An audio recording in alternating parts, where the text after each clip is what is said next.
Good evening to you all. How time flies. Today we complete 4 months of our lectures, week after week, without a single break. Friends, Aligarh Society of History and Archaeology, that is ASHA, has been bringing before you, along with our partner, the Ganga Jamni Heritage, scholars of repute, and historians par excellence. We promised ourselves that we would not let the closure of our educational institutions and the day by day increasing intolerance affect us. Through these series of lectures, we try to reach out to those who want to learn about our past. A past which was not as dark or as shiny as some want us to believe. We also try to demonstrate before you that don't lose sight of the perspective. Past should not be approached with the present day biases. Look at the past as it was and try to look at it through a host of primary sources. Today, in our 30th lecture, we want to take you all towards the village. Remember, the heart of India lies there. Any understanding of India, its past, and its socio-economic situation cannot be understood unless we understand the village and the village community. According to Professor Irfan Habib, a village can be defined as a settlement essentially of peasants who gather to live together for better security and for the convenience of exchanging essential goods and services among themselves. Village should be seen as a community, a network of caste divisions and customary service or barter relationships. Professor Irfan Habib has extensively written on the village economy, and the village community. His views regarding the village community have shifted much from 1963 when the first edition of his magnum opus, The Agrarian System, was published. Today, in the backdrop of a sort of peasants and farmers revolt going around the country, and with the farmers surrounding Delhi and forcing the government to buckle, let us hear Professor Habib expound on this important issue. Friends, let us welcome Professor Habib, who needs no introduction. I would just say he is a source of inspiration and guiding spirit to many like. He will speak to you on the village community, zamindars, and peasants. Professor Irfan Habib. Good evening. Thank you very much, Professor Nadeem Rizvi, for your very kind remarks. You have rightly said that the history of peasants is really, in a large part, the history of India. Even if we think that the urban population in Mughal India was about 15%, even then we would have 85% of the population living in the villages. So that the agrarian history of India is really the history of the bulk of the Indian people. Naturally, given the fact that the bulk of the peasants at that time were illiterate, they produced little literature of their own, perhaps nothing, except certain songs and ditties which have not survived.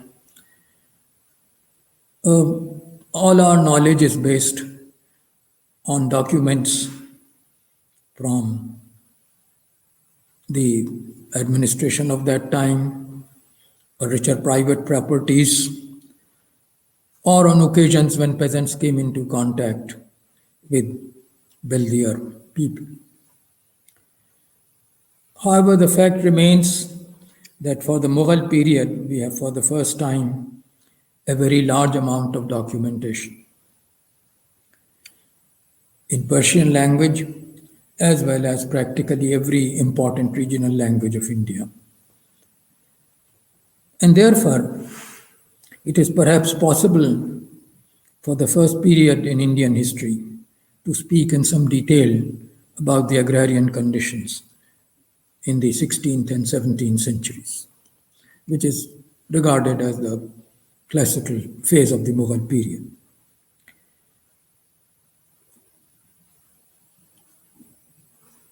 I have been given the task particularly of concentrating on the institution of village community and of zamindars.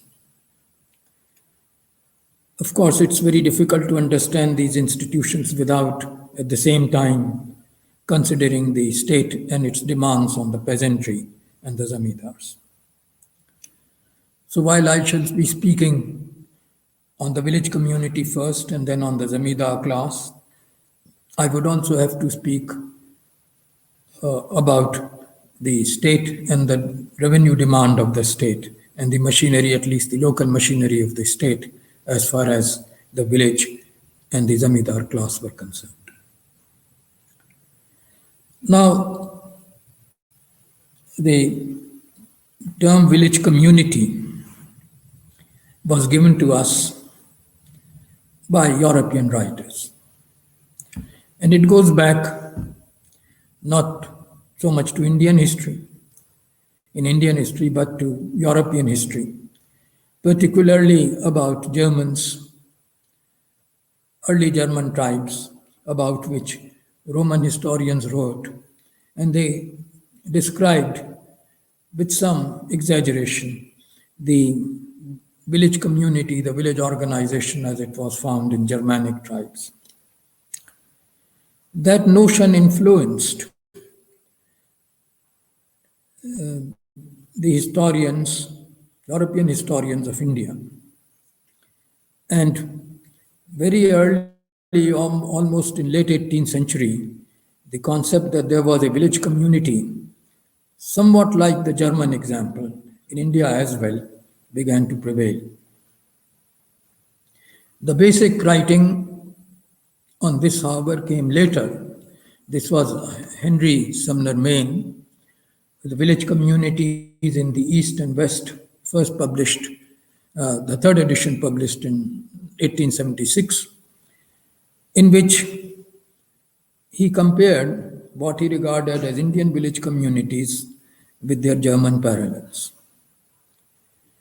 There were some efforts to contain the enthusiasm about the village community later on, but the impression gained ground that somehow the village communities in India were also democratic units, as the German tribes were portrayed in Roman accounts. And so even Pandit Nehru wrote that Indian village communities represented, in his words, a communal life shared together, a sense of equality and democratic methods. This would have been very good had it been the actual fact, but perhaps reality is always different than what is ideally realized. So let us start from our sources and begin to consider what are evidences about the village community. As Professor Rizvi said, villages are inhabited because peasants, for safety, for cooperation, for selling goods and obtaining goods, want to live together in communities. And therefore, every agrarian society, which depends on agriculture, and in India, on two-harvest agriculture, is organized in villages. In India, this organization was marked particularly from perhaps 500 BC, if not earlier, on the basis of the caste system. And one should start with the assumption that the village community cannot be separated from the caste system in India.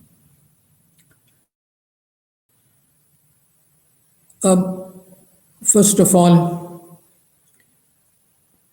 peasants need labor, extra labor at sowing and harvesting. I'm not, of course, speaking of the tractor age and plough age. And in the Indian caste system, this was provided to them by that particular institution of the outcasts. And in ancient times, as whatever evidence we have indicates it, and but also in Mughal times, this sharp division was there between the peasants and the outcasts. For example, where we have detailed evidence for it in Mughal period documentation, we found, for example, in Brajbhum, the Trans-Jamna area of Mathura, that in villages here, a peasant caste used to occupy the main village, and chamars and other lower castes lived from it, at a distance from it, and they didn't have large fields, but very small fields allotted to them just for their subsistence. So there was this immense distinction between the outcasts, consisting of something like 15% of the population, to judge from the proportions today, and the larger and the majority of the population. Moreover, the caste system also organized crafts, and therefore, from ancient times, villages had particular craftsmen, carpenters, ironsmiths, weavers, barbers, serving them. And in return for their service, they obtained portions of the harvests. As far as the peasants were concerned, villages in the caste framework were of two types. One set of villages had one caste, peasant caste, occupying the main village, and then priests, one or two Brahman priests and families, and moneylender and so on, but basically, as far as the peasants were concerned, of one caste. And there was another set of peasants, often in the villages, often in the same area, which had more than one caste. And it is sometimes difficult for us today to find out how the village communities were organized in villages where there existed two castes. Because whatever information we have from our documents about village community organization is that its headmen, or in the area what were called Panch, belonged to the same caste. If, as in the Brajbhum area, the peasants were Gauravas, then all the Panch were also Gauravas. Similarly, if in Marwar, for which we have very detailed information because of a particular Rajasthani text, Nancy's Vigat, of early years of Aurangzeb's reign, there were many villages which had either Jat peasants or Rajput peasants or peasants of a particular caste. But there were also villages, both in Brajbhum and in Rajasthan and in Tamil Nadu, where there was more than one caste. Now, the Panch, as I've just said, or the Panchayat, consisted of only members of a single caste, wherever we have come to know about it in detail. These Panch also belong to a number of families. This was not, as was often supposed, a general assembly of the villagers. Wherever we have found evidence of Panch and Panchayat, then we have found that there were only a limited number of families involved. Their heads of families belonged to the Panch, and they were almost universally of the same caste. In Brajbhum, we know definitely that this did not mean that they were all, say, Hindus.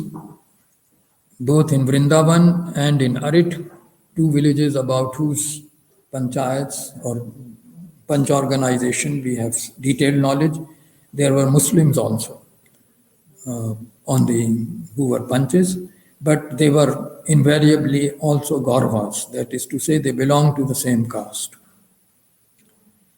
In spite of the fact that there were other landholders in both these villages, like the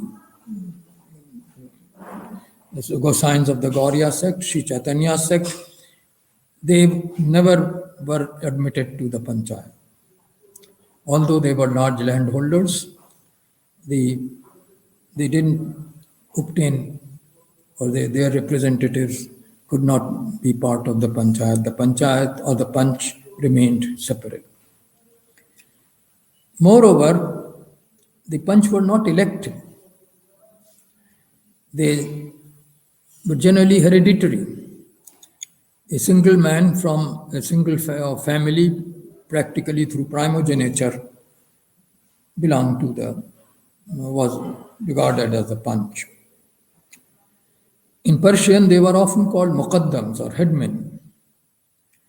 Although generally the administration assumed that there was a single headman, but whenever we know actual documents, we come across actual documents, we find that actually the Panch also in their Persian documents called themselves muqaddams. Although the Panch means 5, usually the number was much larger. Even 7, even 12 Panch are mentioned in our documents, and perhaps even more as the villages expanded. The Panch controlled the village. We know that they controlled all the uncultivated land. They could even sell the uncultivated land to outside. They could lease them out. But they seem to have no control over the cultivated land in the village. This was not under obviously under their control, although they could levy a particular fee or charge, which was perhaps 1/20th of the revenue, or 5%, often sometimes called dahnimi, muqaddami, on the peasant. The income they earned was divisible into their own private income, and the other went to the village fund, which was often called Fotaide, from which the revenue was paid. So the peasants paid the land revenue into the Panch, and the Panch then paid the total revenue on the village to the government. That was the usual kind of arrangement. Well, this took place, of course, because there was no egalitarianism in the class of peasantry. Some peasants were very poor, even if they belonged to the same class, and some had large holdings, depending on the number of cattle they controlled, the number of bullocks they had, the number of plows they had, the number of crops they cultivated. Wall statistics reveal immense differences between the different levels of peasantry. Some peasants were totally destitute, or as they were called, nadar. Some peasants were fairly rich. If you count their bullocks, their bulls and cows and cattle and plows, they cultivated a larger number of crops, particularly marketable crops, whereas the weaker peasants, the poorer peasants, cultivated very few crops and sometimes no marketable crop. So clearly, this was not an egalitarian system. There were not only caste differences, as I've already said, there were also differences as far as income was concerned. And it would seem that the Panch belonged to usually the higher sections of the peasantry. Therefore, trade, which was very important for agriculture at that time, there was a very thriving urban economy, so so there was a large market, and then they had to pay the revenue. So for that, they had to sell a large amount of grain. So clearly,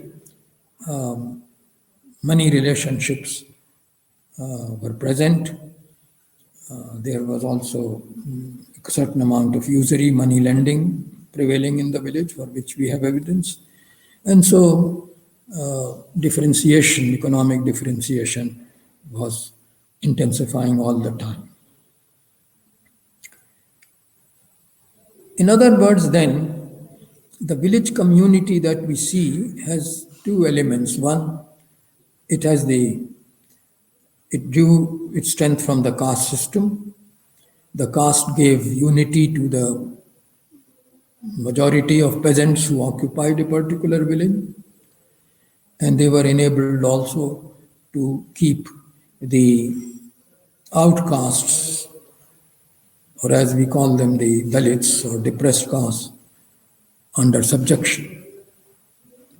It didn't, of course, mean that always the subjection was individual.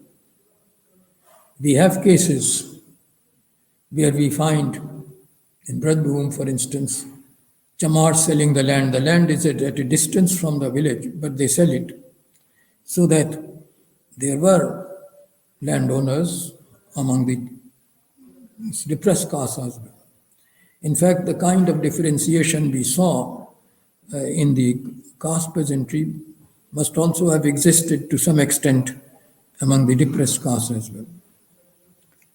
Although, as in the Indian caste system, they were under suppression all the time.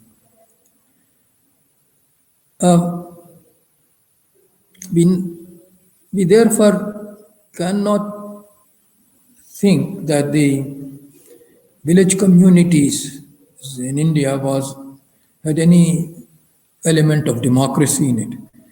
One would rather say that it had some element of the committee system in it, and that the richer strata of the peasantry, the upper strata in the peasantry, were often much better represented in the Panch, and then they took their decisions with perhaps unanimity. I don't know, because we have not come across any case where there was a difference of opinion and the Panch broke up. We don't have enough evidence for it. We don't have any knowledge of such a case. These might have existed, but unfortunately we are ignorant about it. Wherever the Panch come into our record, they come with unanimous opinions, unanimous decision to sell or not to sell, and so on. Generally speaking, the ranking in the names of the Panch often remains the same, which suggests that the first named Panch was probably regarded as the village Muqaddam, village headman. Because otherwise you would expect that the list would vary, but the list of Panch in documents doesn't vary. They are placed in the same order. The names may change, but the order remains the same whenever the names recur. So it seems that the first name was that of what today we would call Sarpanch or Muqaddam, and the others were Panch but not of the same status. As far as the Zamidars are concerned, the word itself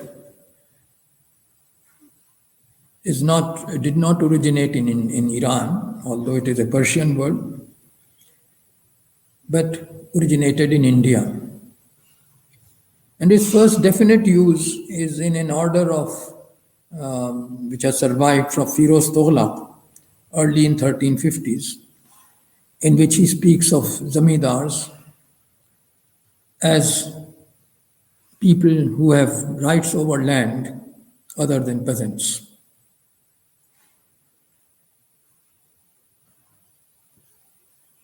There was an Indian word also, and that was in use in Rajasthan, that was bhumya, which practically means the same thing as zamidar, bhumi meaning land, zameen meaning land, dar meaning possession, possessor.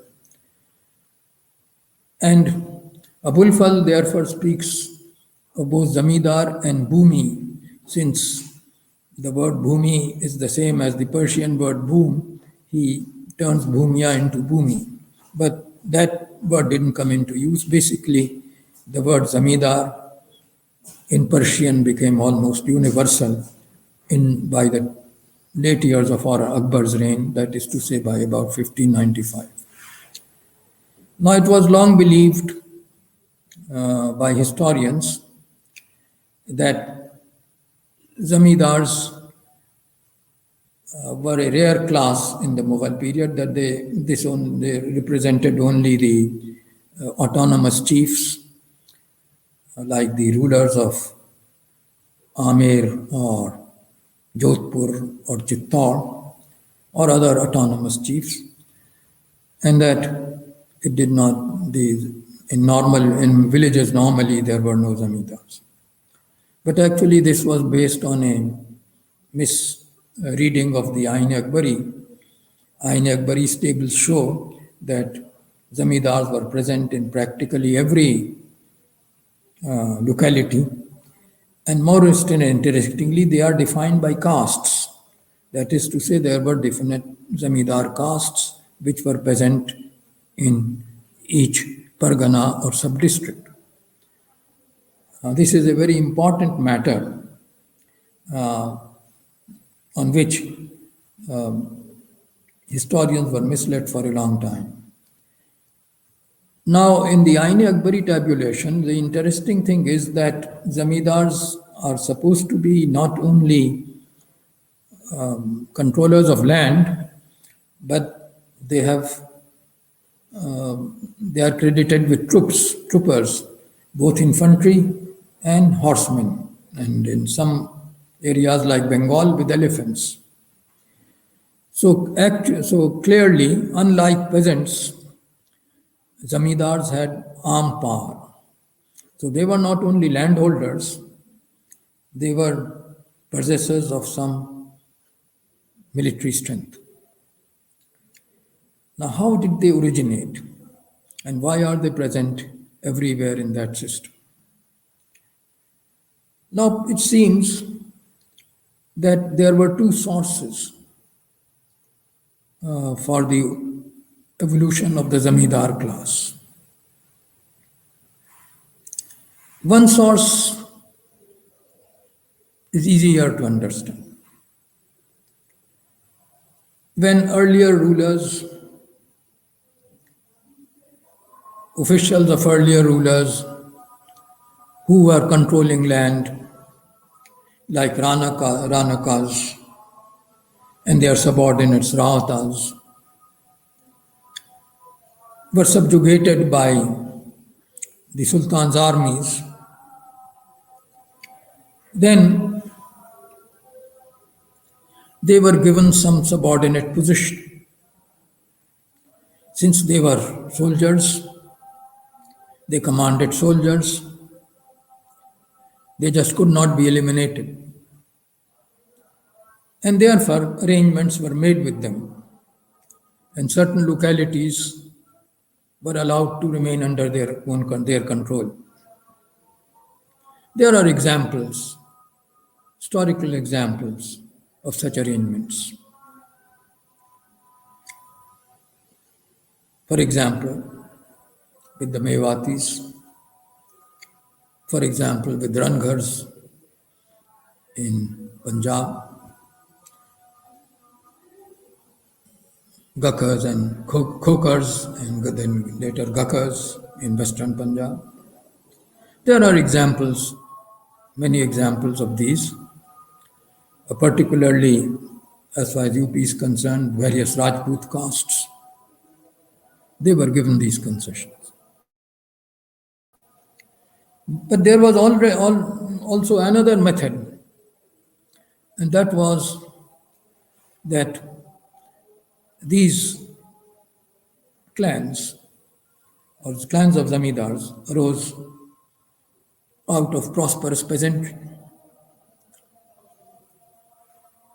They became more prosperous either by serving in the army if they were Rajputs. There are individual examples of this, or because they obtained offices or subordinate offices in government, and there they bought lands, and because they were influential people, they got concessions. They didn't pay as much land tax as the others, and so from this side also, from increasing differentiation, economic differentiation in the peasantry, the upper peasants tended to move sometimes into the ranks of zamindars. So a class of superior landed elements arose, and it was an important aspect of policy of the Mughal government that they tried to systematize the position of the zamindars. They divided the land into Rayyati and Zamindari areas. What they called Rayyati were areas where they dealt directly with the peasants. But side by side with Rayyati areas within the same sub-districts or parganas, there were areas in which they dealt with zamindars. They imposed the revenue on the zamindars, and the zamindars collected the revenue from the peasants. And these were, of course, different from autonomous chiefs on whom the total revenue was not imposed like this. They paid tribute or peshkash, or sometimes entered into Mughal service, and the areas they held were regarded as their service grants. So, I'm speaking mainly of the zamindars who were not autonomous chiefs, who had special privileges and who had special areas where they collected the revenue and paid it to the government. And they were spread all over the Mughal territories. It's not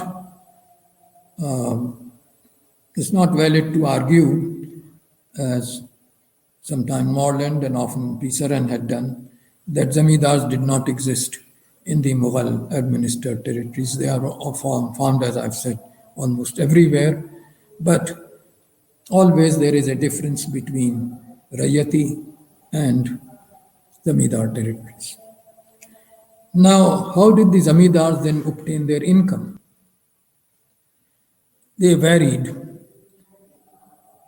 Generally speaking, they were allowed malikana, or a 10% commission on the revenues they collected. The revenues they were assessed. They had to collect the entire revenue.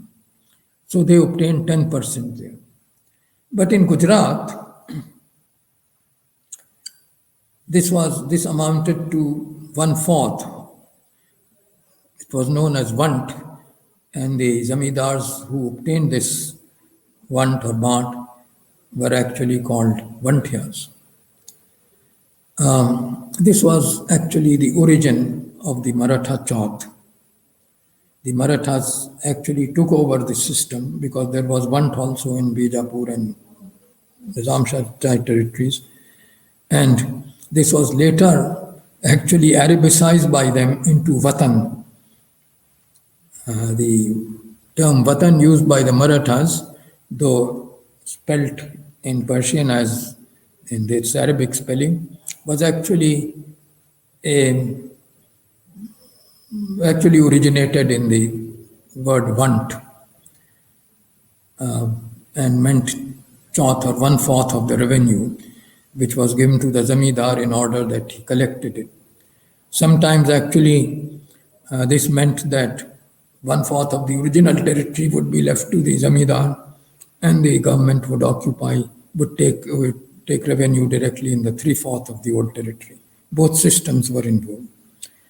So the zamidari system was actually had actually varying elements, varying features in different areas, but there was certainly a large non-peasant caste, superior class, sorry, not caste, existing all over the Mughal territories, which was brought under this title Zamidar, having different kinds of rights and and instruments of control over the peasantry in a particular area.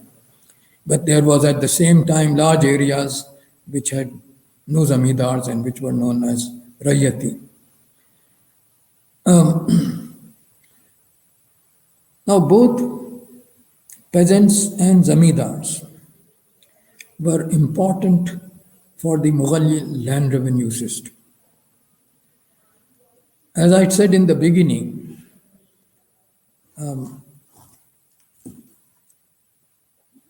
one cannot speak about the village community and the zamidars without bringing in the Mughal land revenue system. This land revenue system was based on the principle that the state was entitled to the entire surplus that the peasants produced. If it did not take the entire surplus, this was partly due to its sense of fairness, so that it would be a matter of self-congratulation for writers like Abul Fazl, the major spokesman of Akbar. Or it could be because you couldn't collect surplus without the cooperation of local elements, so they had to have a share in it. As I said, for instance, village headmen had 5%, and zamidars had 10% of the revenue in northern India and a quarter in Gujarat. So that concession had to be made to local elements. You had to give something to the Qanun Go, the local accountant. You had to give something to the Chaudhry or the local person officer who collected, hereditary officer who helped collect the land revenue. But essentially, this was a claim that if the state had a right to the entire surplus produced by the peasants, minus such concessions as it might please to give to others. Now, this was a very important element in state finances. And clearly then, there were economic consequences of this. For instance, if land revenue was increased say, a larger amount of revenue was asked, then obviously peasants would increase prices in order to pay it. So a higher revenue demand must put pressure on prices. And this could again lead to a further increase in land revenue and a further increase in prices.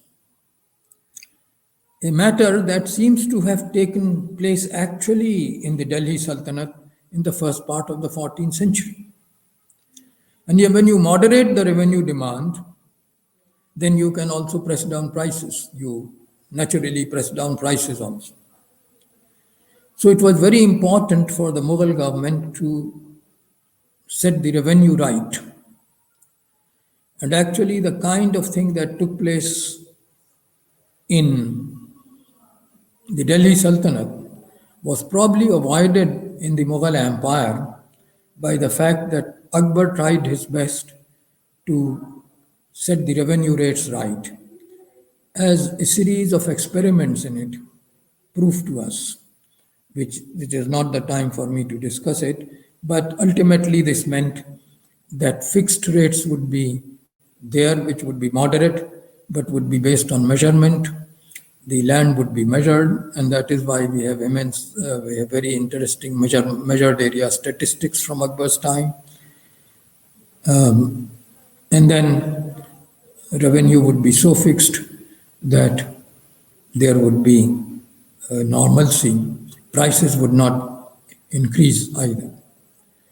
And this, I think, was a major gain in the Mughal period, although because of the influx of silver, prices did increase in the 17th century, but they remained largely under control. Of course, this didn't wipe out famines because of failure of rainfall, but otherwise, the Mughal revenue system, although it pressed hard on the peasantry, because whatever you might say about Akbar's very important measures to set the revenue right, the object was to gain the entire surplus, but to gain the entire surplus in a manner that the prices remained under control. Well, the village community and the zamindars both were therefore vital for the Mughal revenue system. They were not in contradiction or conflict with it. Both helped to collect the revenue. A possible point of crisis with which I would end would be that if this system broke down, a forfeiture system because of the Jagir system, I would not like to go into that again, but I would remind listeners that Bernier made a very strong case that transfer of Jagirs actually led to maladministration and extra pressure on the peasantry, which harmed agriculture.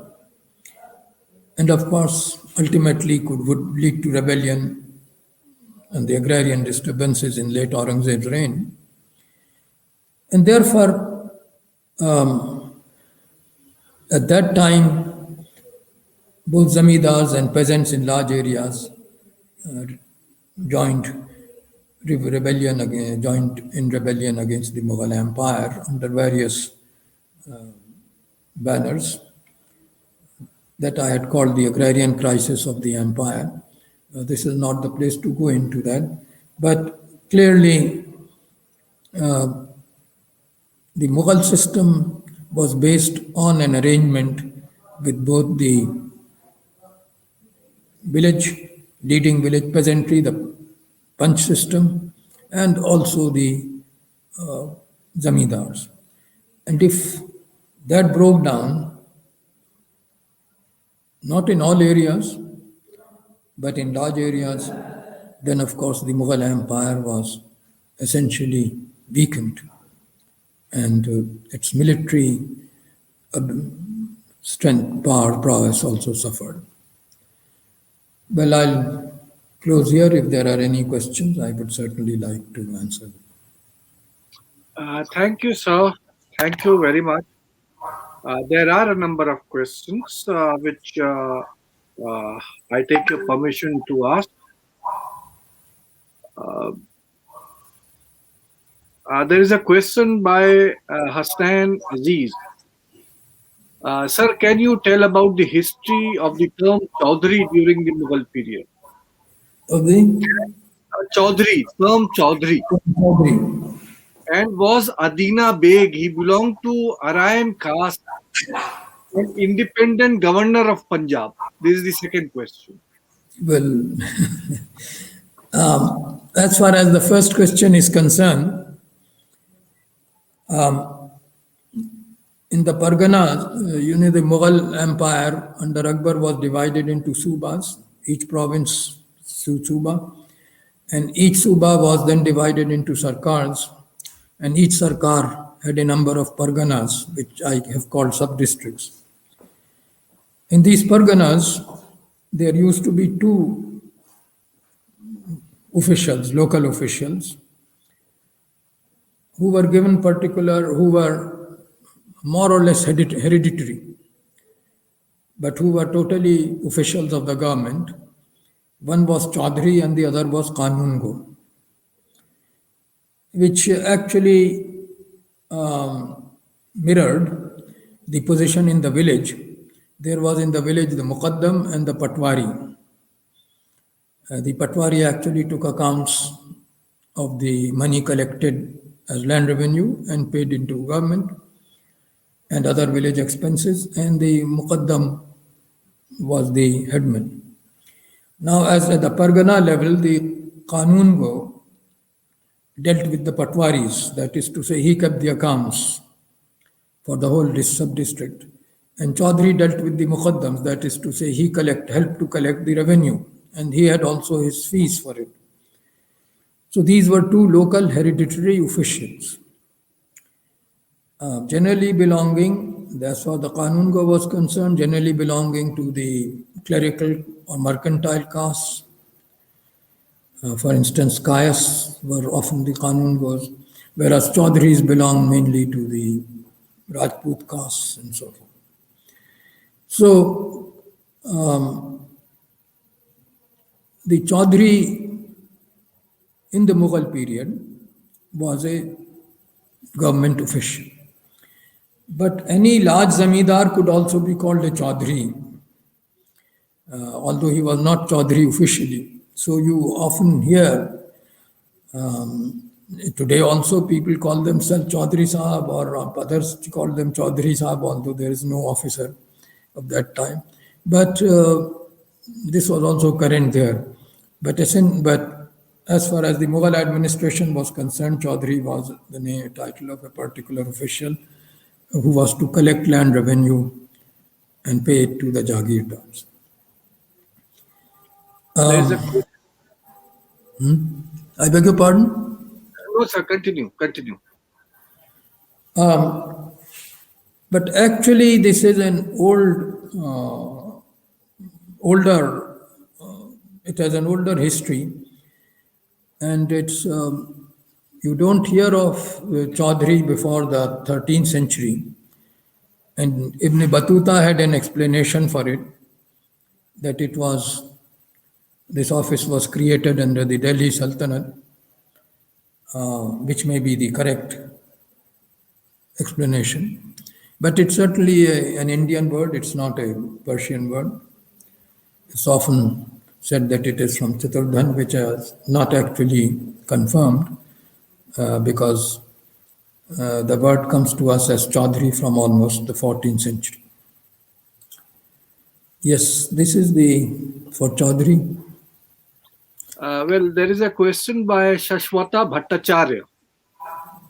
Habib sir, how much the whole interdependent village community structure was successful in maintaining the law and order in the villages, and how the militarized peasants formed the base of the army of the Zamindars in their fight against Mughal rule in the latter period of the Mughal rule? These are two separate questions. Um, the Mughal administration had this particular rule that if you could establish that theft had taken place, then it was the business of the government to restore the amount stolen or to give compensation. Of course, mostly the officials escaped it by denying that theft had occurred or that the thieves could be traced. But this was the elementary position. So, if near the village anyone was robbed, then the village headman used to be taxed about it. This we learned from the English factors reports and others also whenever thefts occurred. And Sher Shah is supposed to have started this system as far as the traditional history is concerned. But certainly the Mughals imposed the responsibility of law and order on their village officers, particularly the Muqaddams. What was the second question? No, I can't hear it. So you're on mute. So the question reads, and how the militarized peasants formed the base of the army in the zamindars in their fight against the Mughal rule in the later period of the Mughal rule. But actually, the zamindars usually had retainers from their own caste. They were mostly of caste like Rajputs and others who went into military service. And they had horses, as one can see from the Ain Akbari, but they had also foot soldiers, and there the peasants counted. But basically, their strength usually came from the horsemen they had. As I said, the Ain Akbari lists the number of horsemen and foot that the zamindars of each sub-district commanded. So, among the foot soldiers, certainly peasants were there. And in the case of the Maratha rebellion, also some horsemen, the Bargis, came out of the peasantry. But generally, the cavalry soldier was not a peasant. He was usually a person who had some military training. He might hold land like a Rajput, but he was essentially a professional. In the rebellions that took place, it much depended on what rebellion you are speaking of.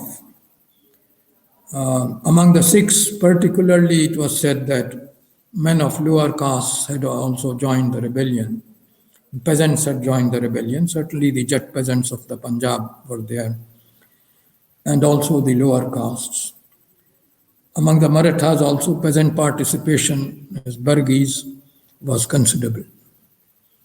But otherwise, say in the Bundela rebellion or in the rebellion of other zamindars, their own troops, their own soldiers, cavalrymen were involved. So peasant participation varied from region to region. So there is another question by Mr. Ali Haider. Mr. Ali Haider asked, did the Mughal administration take Kharaj and Ushr? Well, Ushr was practically out. Either they did not take any land revenue in the case of land grants, Madad-e-Maash, or they took the full revenue. There was no difference between Muslim and Hindu peasants. And actually, this goes back to Abbasid times, to the theory that Land is neither Muslim nor non-Muslim, and therefore, since land tax is on the land, kharaj is due from everyone, whether the peasant is a Muslim or non-Muslim. So either the total exemption was given from revenue in Madadi marshlands, revenue-free lands, or the full revenue was taken. This was not called kharaj, it was called mal. So there is a question by a BA student, Srishti Ray. Yes. She asked the question, could you kindly throw light on the functioning of the caste-based judicial systems in the village community and the relation shared between the judicial systems of the local caste groups with the central administration? Well, actually, I have not come across any judicial decision by any village body. Wherever a dispute has occurred, they have gone to the local qazi, whether in the peasants and between peasants, but more often between zamindars and peasants. They go to the qazi, and those documents have survived. You might say that there was a system of village level adjudication, but since it was not recorded, the records have not survived. Well, on that, one can't say anything. But certainly, as far as my study of evidence goes, any serious property dispute used always to go to either the qazi or to the revenue officials.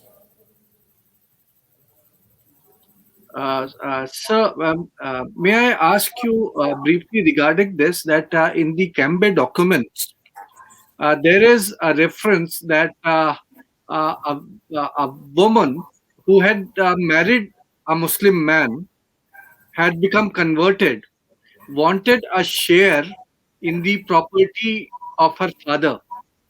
The matter was brought to the Qazi, and the Qazi called the Sahib-e Shara. And in this case, the Pandits were asked the opinion, and they gave the opinion that it is not possible. How would you read this evidence, sir? No, this is just, I have not come across this document because I have not studied Cambe documents sufficiently. But this also suggests that they took advice. This doesn't mean that the Pandits made the decision. But Right, sir. Qazi, because the Qazi was not sufficiently equipped to deal with Hindu law, probably took this decision. The Pandits must have decided that because the woman had converted to Islam, therefore she was not entitled. Right. But this was opinion which the Qazi accepted. The Qazi often accepted opinions about other religions, practically Hinduism. For instance, in the case of, as in this case, for instance, of women's inheritance in the Braj Bhum documents, the daughter did not inherit under Hindu law, whereas she would inherit under Muslim law. So there the Qazi is bound to the Hindu law. Right, sir. There is a question by Rupa Abdi. You mentioned the villages were segregated on the basis of caste. Were they also segregated on the basis of religion? Well, that is a very interesting aspect, that they were not segregated. The evidence comes, of course, only from Braj Bhum. I have not come across such evidence from Gujarat or other areas. Although I noticed that in the Gujarat evidence, there is almost no different distinction made between Muslim peasants and Hindu peasants. Both are under the same law that they must return to their original village, whether they were Hindus or Muslims, if they ran away from that village. But the evidence from Braj Bhum is very interesting in that one generation converts to Islam and they remain Gaurvas, and they remain members of the panchayat. And then in another case, a Muslim's son converts into Hinduism, and he remains, of course, in that position. There is no, although a Muslim's conversion to Hinduism is regarded as very serious in Muslim law, the qazis don't seem to be concerned at all. One can say that I am such and such son of Ali Khan, but they would not say that, how did you convert to Hinduism? So actually, it is the caste which seems to determine one's status rather than one's religion, as far as the village life is concerned. Probably the answer to the question of Sayan Das Mukherjee has also been answered. He had a similar question. So Sayan Das ji, probably Irfan Saab has answered you through Rupa Abdi's question. So I'll go to the next question by Amit De. Professor Habib, will it be justified to argue that the Jats were among the most dynamic elements in the Indian village communities in terms of their metamorphosis from nomadism to settled agricultural life and optimum utilization of the Persian wheel, or in terms of embracing Sikhism with egalitarian promises? Well, it's very embarrassing for a thesis I put forward to be thrown against me.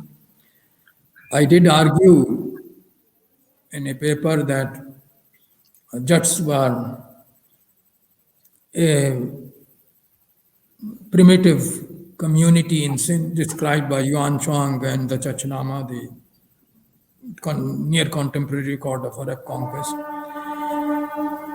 But then they became peasants in the Punjab.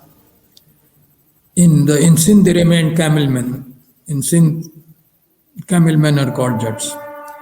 But in the Punjab they became peasants. And this gave them a higher status, or this enabled them to claim a higher status, which they could achieve not by Sanskritization but by conversion to Sikhism. And this ultimately, in Punjab, they contributed to the Sikh revolt, and in Haryana and Western UP to the Jat revolt. Well, this was a thesis. I would not say that it has been proved, because there are certain difficulties. Whereas in Sindh, the Jats were certainly a low caste, a non-peasant caste. At the same time, there is an inscription found in Baltistan or further north, when around 5th century AD, in which there is the mention of a Jat prince. So my thesis has been slightly shaken, I think, by that discovery. Right, sir. There is a question by Shashwata Bhattacharya. Habib sir, who were the actual owners of the land during the period of the Mughals? As the early British historians like Borland thought the emperor was the owner of all lands, and from the writings of Abul Fazl, we come to know that land belonged to the people and not to the community. Was it possible for a Zamindar of an area to become a Pahi caste or tenant cultivator in the area of another Zamindar as well at the same time? Well, actually, Pahi caste or Pahi was the name of a peasant who cultivated the land outside his village. And usually the panch of a village in which he cultivated gave the land on lease to him. So there was no question of a Zamindar becoming a Pahi caste. Pahi caste was a peasant cultivator. Now the other point about, what was the other point about Zamindar? Actual owner of the land. Actual owner of the land. Actually, the difficulty is that if you come to sale, land sales, peasants are selling land. Zamindars are also selling land. But actually, they sell their rights to the land. For example, if the peasant sells the land, he does not thereby make it free of land revenue. So the land revenue continues after the sale of the land. Generally, as far as uncultivated land was concerned, it was the Panch who sold them, since it was not claimed by anyone else. And we have a case where a zamindar purchased land in Vrindavan and then gave it to Jeev Gosain, transferred the land to Jeev Gosain. So land was sold by the peasants to a zamindar and then sold and then transferred to another owner. So such cases occurred, but basically every right was saleable. The zamindar could sell his zamindari right, but he couldn't sell the peasant land. He could not drive away the peasant for that basis. Land revenue could not be sold. The right to land revenue could not be sold. And when Madad-e-Maash was given tax-free lands, it was said there that it cannot be sold. But when the Mughal Empire weakened in the 18th century, land grants began to be sold like other grants, and they fetched a higher price because there was no land tax on them. There is a question by Dr. Sayyid Ali Kazim. In the hierarchy of village community, where were the balutedars placed?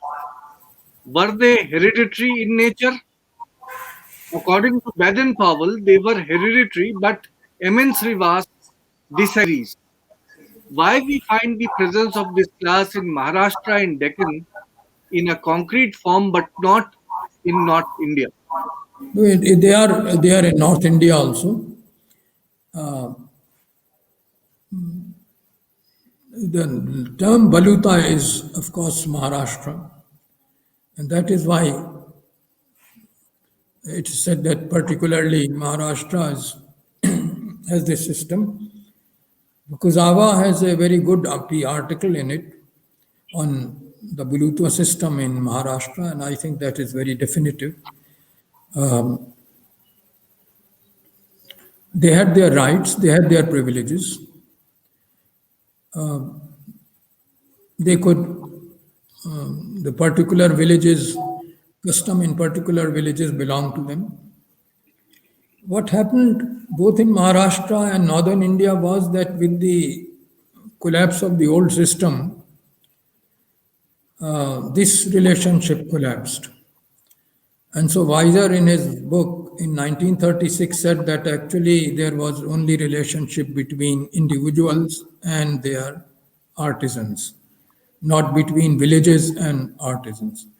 But this is the case now. This was the case now after the collapse of the old agrarian system. And remember that by 1936, actually, the Indian textile industry had collapsed, the original one. But in the original system, every village had its own artisans to serve them, particularly weavers, carpenters, and ironsmiths. So, although we know much more about the Maratha system because of the excellent records preserved in the Peshwa Daftar, we have similar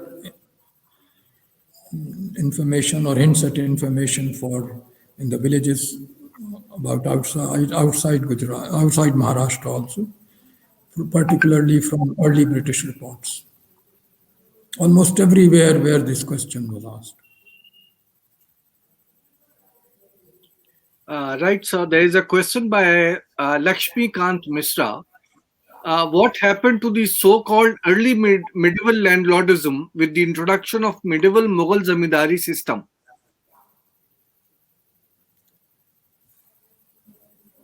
See, one difficulty, of course, is that we know much less about the pre Mughal system, and also whether there was the same attempt at systematization as Akbar attempted and his successors attempted. As far as we can judge, there are two stages. The first stage was that when the sultans established the sultanate, the empire, then they had to deal with Ranakas and Rawatas. Ranakas were people who held large amounts of lands from the princes, Rajput princes, and Rawatas were soldiers, cavalrymen, who were also, of course, this is a shortened form of Rajaputra. And many of the Rawatas were actually employed by in the Sultan's armies. They are mentioned as Rawats. And the Sultan soldiers, own soldiers, were also given land grants, as Iltutmish gave in Doab. So they were similar, they were in similar system. But with Alauddin Khilji came the difference that they were all put on cash pay and divorced from the land. So some of the Rawatas probably lost their lands like that. They had to depend on cash pay. As far as Ranakas are concerned, the name changed, and if we are to believe Ibn Battuta, then the new name Chaudhry came for them. The Chaudhrys were given, says Ibn Battuta, if I remember, 100 villages each. And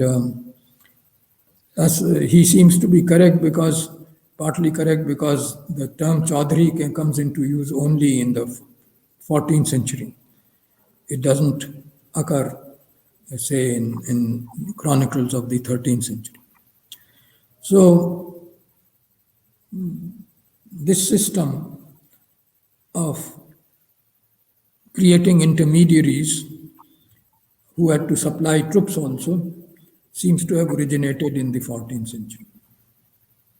Right. So there is a question by Rupa Abdi, and Rupa asks, are there any record of how the Mughals dealt with the major famines or droughts during their reign? Well, the famines often took place, and there were only two things that Mughal administration did. One was actually imposed on them, that is to say, they couldn't collect the land revenue. They naturally remitted a large part of land revenue. As far as the Gujarat famine was concerned, actually the Persian texts were misinterpreted, and this I've discussed in my book. And for a long time, Gujarat, after its famine in 1630s, had a very low revenue collection because of remissions. So one was tax remission. The other was the opening of langars, but that was not very effective. Langars meaning free food, given now the peasants' agitation has made us all familiar with it. There is a question by Pushkar Pandey. Pushkar Pandey, in fact, first of all, thanks you for being here to give a lecture. Then he says, Brahmanical smritis and texts assert how Brahmins ought not to be afforded more than the minimum cash or creature comforts. Their obligations for donations and need for maintaining austerity. How did Orthodox Brahmins who adhered to this principle react to Brahmins who became zamindars?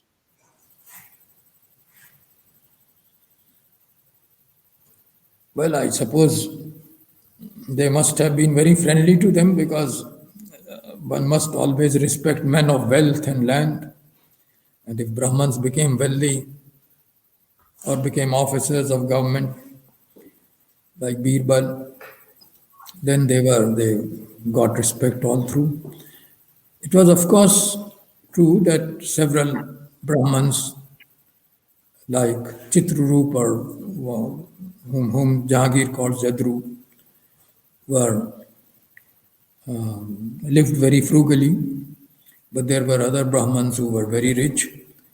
And actually, the Gosains, the Vrindavan Gosains were always afraid of the rich Brahmins of Mathura for seizing their land or getting or buying up their land, the land they had. So there were Brahmins of all kinds, both rich and mendicant. They probably coexisted very well together. Mrinmoy Ghosh asks, can you illuminate something regarding Aurangzeb's Farman to Muhammad Hashim? Well, this Farman is actually not a very practical one because what it aims at doing is to set the Indian or Mughal land revenue system in terms of Sharia, practically in relation to peasant rights. Sharia doesn't fit the Indian agrarian context at all because actually in India it would be very difficult to say whether the peasant, even when he sells the land, say to, there are sales of land by peasants, documents relating to them, but whether he sells the land or he sells his particular rights on that land, because the zamindar's rights on that, the government's revenue right on that doesn't get sold. So Aurangzeb's Farman was actually an attempt to set Indian land system in terms of Sharia, and therefore it could only be partly successful. Mainly what it deals with is what to do if the peasant abandons land. And it admits that the peasant's right of property remains. When he is able, he should be able to return, but until that time, it can be given to someone else. So this is actually a very theoretical question. Peasants were forced to return even before Aurangzeb's time, if wherever possible, to their original land without any discussion of their claim or entitlement to that land. So actually, this Farman is mostly unrealistic, unlike the other Farman of Aurangzeb issued to Rasik Das, which is actually practical. There is a question by Abdul Wahid Bhatt. Abdul Wahid Bhatt asks, what is the difference between zamindars and the damaras? Damaras of Kashmir, mentioned by Kalhan. Well, actually, Raja Tarangani doesn't think much of damaras, but actually the zamindars by the Mughal times were no longer chieftains. Only such rulers as were autonomous but were still called zamindars at this position. But in the regularly administered area of the Mughals, the zamindars were no longer autonomous chiefs. They were merely cogs in the wheel of the agrarian administration. So there is no connection between the two. Uh, right, sir. Well, sir, would you be taking other questions? Sir, can I ask more questions to you? Yes, yes, yes, yes, you There is can. one question by Sobik Bandyopadhyay. Did the influx of bullion from the New World make any significant impact on the village society during the Mughal period in terms of monetization? Well, actually, monetization would not be affected whether it is copper or silver. It's the prices which would be affected. What seems to have happened is that by Akbar's time, by Sher Shah's time, silver from New World began to arrive, first through the Middle East and then directly through European companies. And this meant that prices would rise in silver. And ultimately, this enabled Akbar, by the end of his reign, to replace copper currency with silver. Now, this replacement of copper by silver meant that copper prices will fall in India for the moment. They rose later as more and more silver flowed into India, but that came later. And so prices were influenced, and that meant they began to rise. And that meant, of course, that the land revenue would have to be pressed up in order to meet government expenses. So, import of bullion in the 17th century gradually began to lift prices. So long as copper was replaced by silver, which was the case until early Jahangir, actually price of copper fell and the prices remained stable. But once this process was complete and bullion now flowed in more than it could be absorbed in the old system by replacement system, that is to say, it merely added to more silver supply, then of course prices would rise. And that would force the land revenue to be raised. So this probably started a circle which ultimately made trouble for the Mughal land revenue administration in Aurangzeb's time. Can we have the next question? Meher Zaidi asks, could you kindly enlighten on the proclivity and reasons for martial revolutionary peasantry like the Jats?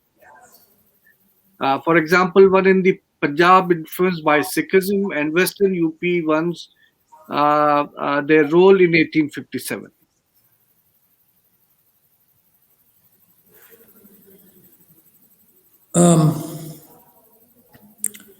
As far as Mughal period is concerned, Jats revolted under the Sikh banner and Jats in the Braj area. How far agrarian pressure was involved in this is a matter of discussion among historians. I have urged that revenue pressure was important in arousing the peasantry.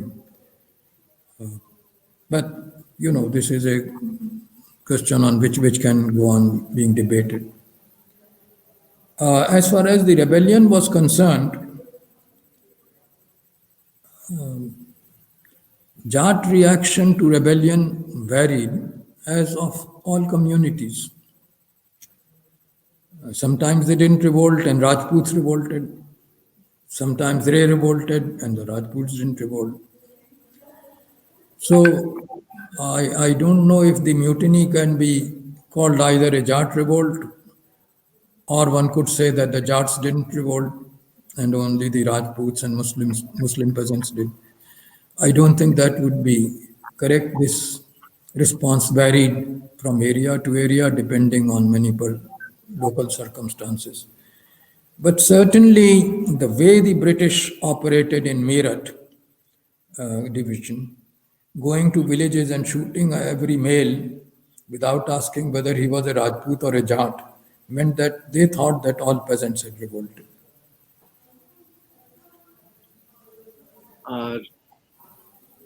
Palash Mondal, he asked a question about the Hundis. Can you tell him something about the history of the Hundi? I think that would have been a proper question to Professor Najaf Haider, who had spoken earlier, but Professor Habib. Well, actually, it is interesting that hundis should have been used in ancient India, but there's so little evidence about the use of hundika. Clearly, that's an Indian practice. The rules about hundis were different from rules about saftas in Iran. The bill of exchange here had its own rules, and sarrafs dealt with it who were practically all Hindus. So it seems that this had developed particularly by the Mughal period, from which our major evidence comes. Though bills existed earlier also, and there is evidence of how bills of exchange were issued on treasuries from Delhi in Afif Tariq-e-Firoz Shahi, cash there. But the detailed rules about hundis come to us only from the Mughal period. Next one, please. There is a question by Ali Kazim. Ali Kazim has a number of questions. He could ask them in regard.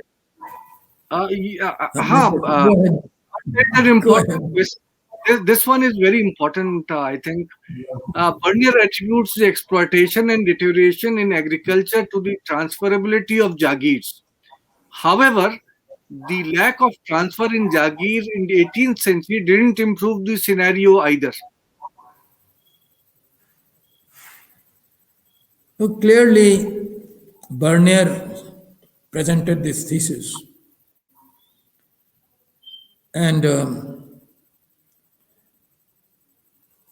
seems quite reasonable.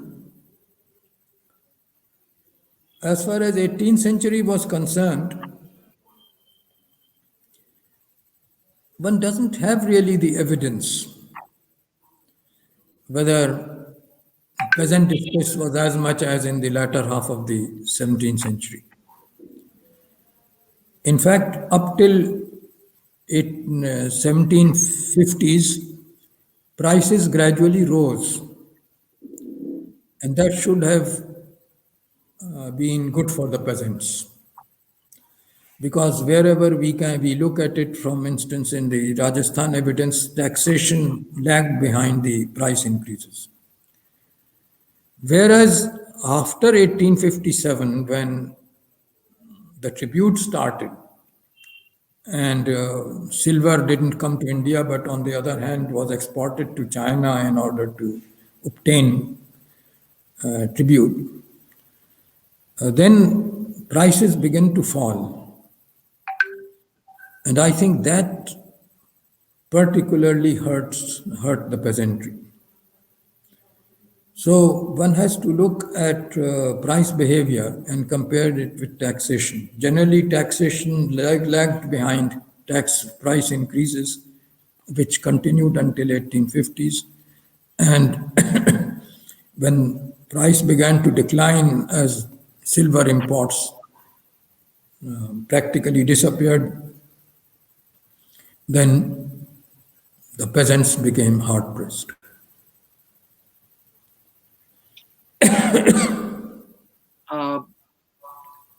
Next question, please. Mirza Hassan asks, do we find any political propaganda from Mughal emperors, from the proper growth of agriculture to farmers, just like modern politicians in South Asia do today? Well, since they had no electoral system, there was no pressure on them to go to the peasants for everything except for land revenue. But generally, of course, they realized that the peasants should not be hard pressed beyond a point because that would be destructive for revenue collection. And I think it was this kind of consideration which played with them, not whether they were popular among the peasants or not. Right. There are a number of other questions, sir. Many questions. I mean, I am hard pressed which one to ask, which not to ask. I would request all those asking questions that if they have asked more than one question, we would be able to take only one each from them, because we have to give chance to everyone to put up their questions to Professor Habib. There is a question by Mona Gul. Sir, you highlight well about the history of famines in the Mughal India. What is your arguments about the prevention measures of rulers regarding famines, and also highlight why Mughals did not adopt any permanent institution to deal with famines? Well, actually, it is now our consideration whether we think that the state is obliged to prevent a famine. This was not the pre-modern understanding of the state. Just as we think that the state should be primarily responsible for facing the pandemic. But the plague came in Jahangir's time, and this was an act of God. Nothing could be done by the state. So clearly, our consideration of famine and what the government, how government should act, didn't apply to them. Famine was an act of God. They were concerned, of course, with the fall in revenue, which would affect them. Apart from the ordinary human feeling of seeing people die of starvation. But there had no way in which they could actually alleviate matters. There was no transport system by which they could bring enormous amount of grain from anywhere. And therefore, as I've said previously said, they had only two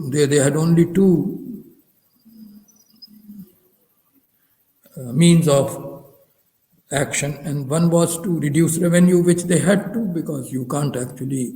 It was only the English who collected the entire revenue of Bengal during such a famine as of 1770s. But Mughal administration could not possibly do that.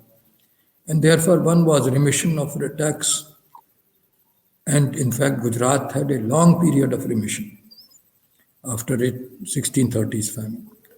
And the second was free kitchens, which had only very limited, which only provided a very limited amount of grain.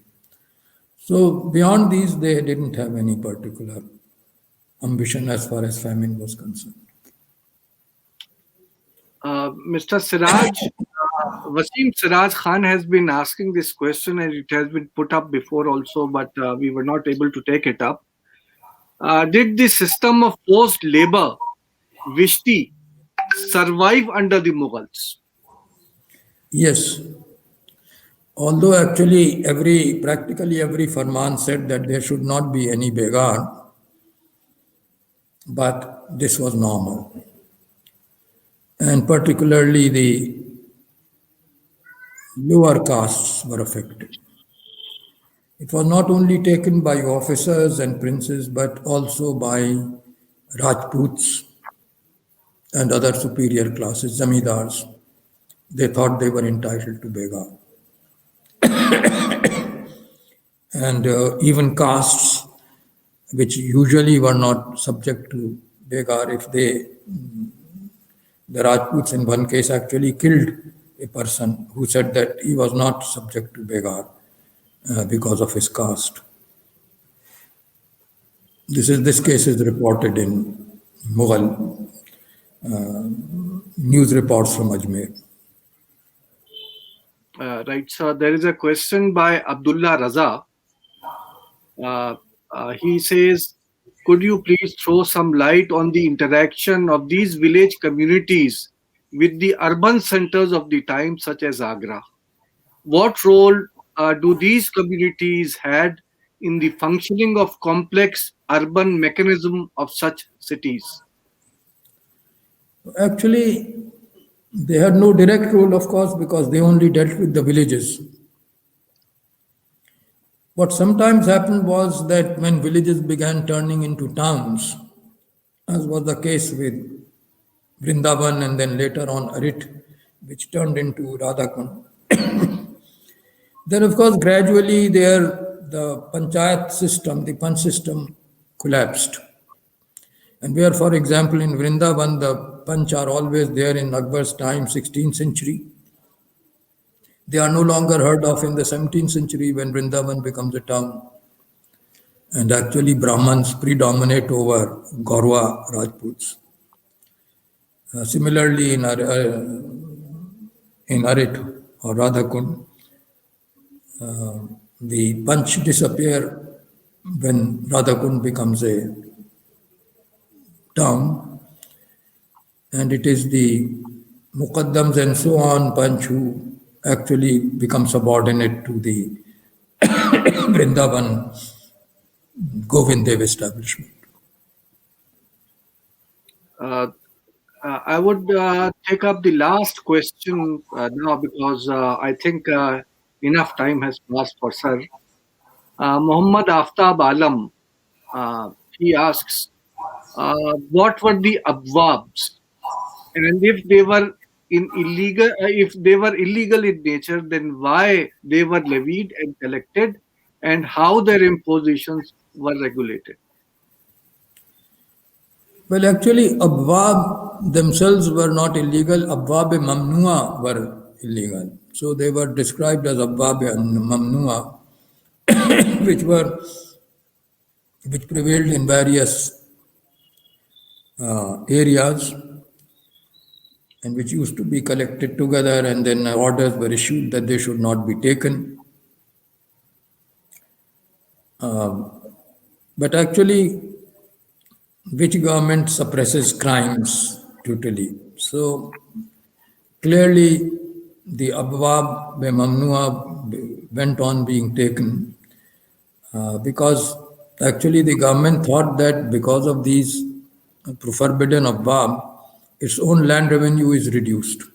Naturally, the peasant can pay only this much, the merchant can pay only this much. Many of the forbidden abwab really related to trade rather than agriculture. So it was in the government's own interest that these forbidden abwab should not be taken from merchants and so on, so that the full taxation could be paid by the merchants.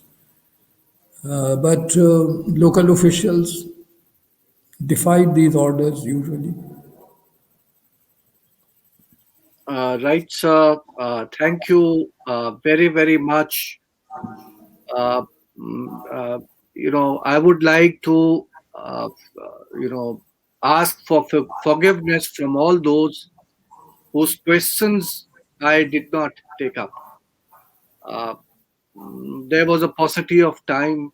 Um, I mean, we cannot tax Professor Habib more than what is needed. We actually want him to be delivering more lectures to us. So we don't want that uh, he should get tired and refuse the next time. That's all right. And Kazim Saab, you can always ask your numerous questions, but don't forget to ask the next time from other speakers. We would appreciate that very much from you. Now, Professor Habib, you have always, illuminated us. Uh, you always, for example, sir, there was a question by Ibrahim Lodi Aimmadar, which we did not take up. He wanted to know the meaning of his name Aimmadar, what it stands for. So I just forgot to ask you that. I mean, I I think see. whoever would like to know the answer of that. Well, actually, Aimma is the plural of plural of imam, but it is actually the term for the land revenue grant. And Ayammadar means the grant holder. Actually, Ayamma, as I said, is a plural of imam, and so it should mean the grantees, the grant holders rather than the grant. But gradually, this term from the plural for grantees became the term for grant. It should not be confused with a Turkish word, as some dictionary makers have, ima. Ima is a Turkish word for subsistence, but actually this is not involved here. One can see that, one can trace it. First, the word was used for Aimma as land grantees, and then in 17th century, it became Ayammadar. So there are two explanations for it, but I think the historical explanation is that from land grantees, it became the name for the grant, and then you had to say Ayammadars. Thank you very much, sir. We would not take any more time from you. You really, deserve our thanks. Both the times you accepted our, demand for giving us lectures, and in this winter month, in the night, usually don't. Thank you Uh, very much. Thank you. but both the times you allowed us. Thanks a lot. Thank you very much. Dear audience, next week we would be having the lecture which had been postponed earlier, and that is of Professor Shirin Muswi on Aine Akbari. I hope that she is improving, and I hope that by 5th of August she would have improved to such a level that she will be able to deliver the lecture to you. Thank you and good night. Thank you very much. Goodbye. Goodbye.